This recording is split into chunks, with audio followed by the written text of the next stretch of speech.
क्या आपने कभी सोचा है कि अगर एक दिन इस धरती से मधुमक्खियां गायब हो जाएं तो क्या होगा? शायद फूल खिलना बंद कर दें, खेत बंजर हो जाएं और हमारी थालियों में से रंग और स्वाद दोनों ही गायब हो जाएं। हैरानी होती है ना कि एक छोटी सी मक्खी जिसे हम अक्सर अनदेखा कर देते हैं, दरअसल हमारे अस्तित्व की बुनियाद में शामिल है। आज हम बात करेंगे उस अद्भुत प्रजाति की जो न केवल प्रकृति की सबसे अनुशासित जीवों में से गिनी जाती है, बल्कि जिसकी जीवन प्रणाली इतनी परफेक्ट है कि इंसान भी उससे सीख सकता है। ये कहानी है हनी बी यानी मधुमक्खी की। हनी बी के जीवन की शुरुआत होती है उसकी शारीरिक संरचना से, जो देखने में तो साधारण लगती है लेकिन विज्ञान की दृष्टि से बेहद जटिल और परफेक्ट है। हनी बी का शरीर 3 हिस्सों में बटा होता है, सिर, मध्य भाग और पेट। सिर पर 2 एंटीना होते हैं जो हवा की गति, तापमान और गंध को पहचानने में सक्षम होते हैं। मुंह में एक लंबी सूंड जैसी संरचना होती है जिसे प्रोबोसिस कहा जाता है। इसका इस्तेमाल वो फूलों के रस और पराग को इकट्ठा करने के लिए करती है। मध्य भाग यानी थोरैक्स हनी बी का उड़ान केंद्र होता है, जिसमें 3 जोड़ी पैर और 2 जोड़ी पंख होते हैं। पेट सबसे महत्वपूर्ण हिस्सा होता है, जिसमें डंक और उत्पादक ग्रंथियां होती हैं। हनी बी का जीवन एक चमत्कारिक चक्र से होकर गुजरता है, जिसमें 4 मुख्य चरण होते हैं: अंडा, लार्वा, प्यूपा और वयस्क हनी बी। रानी मक्खी प्रतिदिन 2000 से 3000 अंडे देती है। अंडे से निकलने के बाद लार्वा को रॉयल जेली दी जाती है। ये एक दूधिया सफेद गाढ़ा तरल होता है जिसे कामकाजी मक्खियां अपने विशेष ग्रंथियों से बनाती हैं। सभी नवजात लार्वा शुरू में रॉयल जेली खाते हैं, लेकिन केवल जिसे पूरी अवधि तक ये पोषक मिलता है वही आगे चलकर रानी मक्खी बन पाता है। यही एक पदार्थ तय करता है कि कोई हनी बी आम श्रमिक बनेगी या राजघराने की महारानी। रॉयल जेली में प्रोटीन, विटामिन, शर्करा और विशेष बायोएक्टिव तत्व होते हैं जो न केवल रानी मक्खी की प्रजनन क्षमता को चरम पर ले जाते हैं बल्कि उसे सालों तक जीवित भी रखते हैं, जबकि सामान्य मक्खियां कुछ ही हफ्तों में मर जाती हैं। जब ये फैसला हो जाता है कि किसे रॉयल जेली जीवन भर देनी है और किसे नहीं, उसके बाद लार्वा अपने अगले स्टेज पर चला जाता है। यह है प्यूपा।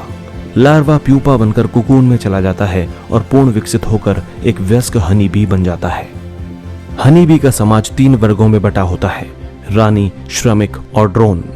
हनी बी साम्राज्य की असली शक्ति होती है रानी मक्खी। वो सिर्फ एक अंडे देने वाली इकाई नहीं, बल्कि पूरी कॉलोनी की धुरी होती है। कॉलोनी में आमतौर पर एक ही रानी होती है और उसका मुख्य कार्य होता है प्रजनन। वो एक दिन में करीब 2000 से 3000 अंडे देती है और ये फैसला भी उसी के शरीर से निकलने वाले फेरोमोन पर निर्भर करता है कि कौन सा अंडा श्रमिक बनेगा और कौन सा ड्रोन। रानी मक्खी जीवन भर रॉयल जेली का सेवन करती रहती है, जिससे उसकी उम्र और प्रजनन क्षमता दोनों ही असाधारण होती है। उसका जीवन काल एक सामान्य हनी बी से कई गुना ज्यादा यानी कि लगभग 2 से 5 साल तक होता है। रानी कभी फूलों पर नहीं जाती, ना ही शहद इकट्ठा करती है, लेकिन उसका अस्तित्व ही कॉलोनी की एकता, दिशा और संतुलन को बनाए रखता है। अगर कॉलोनी में रानी ना हो तो कुछ ही हफ्तों में पूरा समाज बिखर सकता है। हनी बी कॉलोनी की असली नायिका होती हैं कामकाजी मक्खी। ये सभी हनी बी समाज की सबसे ज्यादा संख्या में पाई जाने वाली लेकिन सबसे कम सराही जाने वाली सदस्य होती है। उसका जीवन छोटा होता है, सिर्फ 30 से 40 दिन। शुरुआत में वो छत्ते की सफाई करती है, फिर लार्वा की देखभाल, उसके बाद रानी की सेवा और फिर शहद का निर्माण। अंततः वो बाहर निकलकर पराग और नेक्टर इकट्ठा करती है। यही मक्खी रॉयल जेली भी बनाती है, छत्ते की मरम्मत भी करती है और जरूरत पड़ने पर कॉलोनी की रक्षा में अपने प्राण भी त्याग देती है। डंक मारने के बाद उसकी मृत्यु हो जाती है, लेकिन फिर भी वो पीछे नहीं हटती। उसका हर दिन पूरी तरह समर्पण और अनुशासन से भरा होता है। ड्रोन मक्खी यानी नर हनी बी समाज का सबसे अलग सदस्य होता है।